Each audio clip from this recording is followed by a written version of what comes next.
sa Lucas chapter 17 verse 11 hanggang sa mga sumusunod.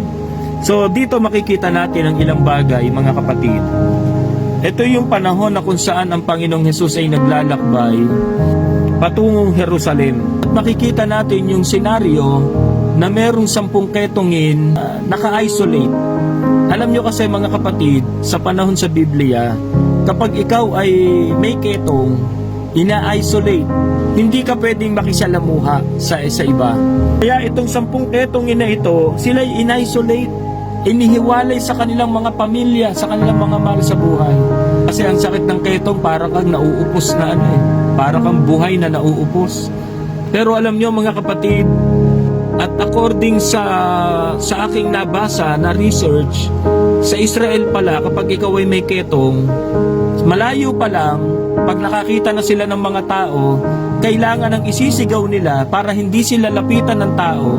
Ang isisigaw nila, marumi ako, marumi ako. Para makatawag pansin sa tao na hindi sila lalapitan, at ang ibig sabihin nun, sila ay may ketong at hindi dapat lapitan. At dito makikita natin ang isang senaryo na kung saan nung dumating at dumaan ang Panginoong Hesus sa lugar na kanilang kinaroroonan, imbis na ang sabihin nila ay marumi ako,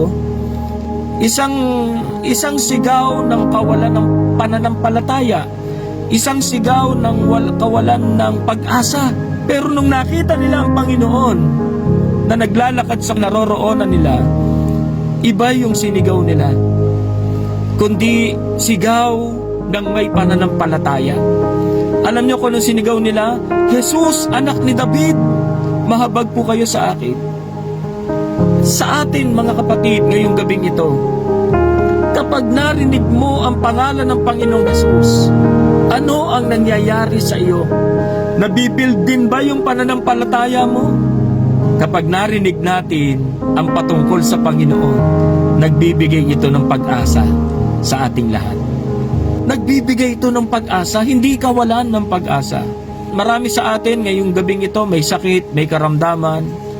Pero dahil naririnig mo ang salita ng Panginoon, mabibuild yung faith mo.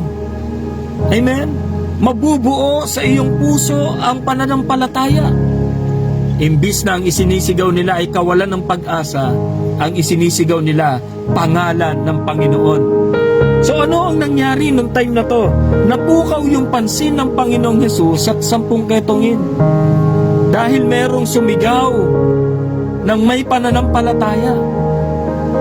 Alam nyo, pag sumigaw tayo ng may pananampalataya, nabibigyan tayo ng pansin ng Panginoon.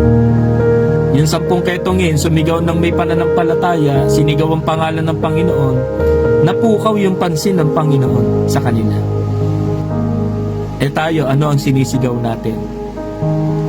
Ano ang sinisigaw mo? Wala kaming ulam. Hallelujah. Wala kaming pera.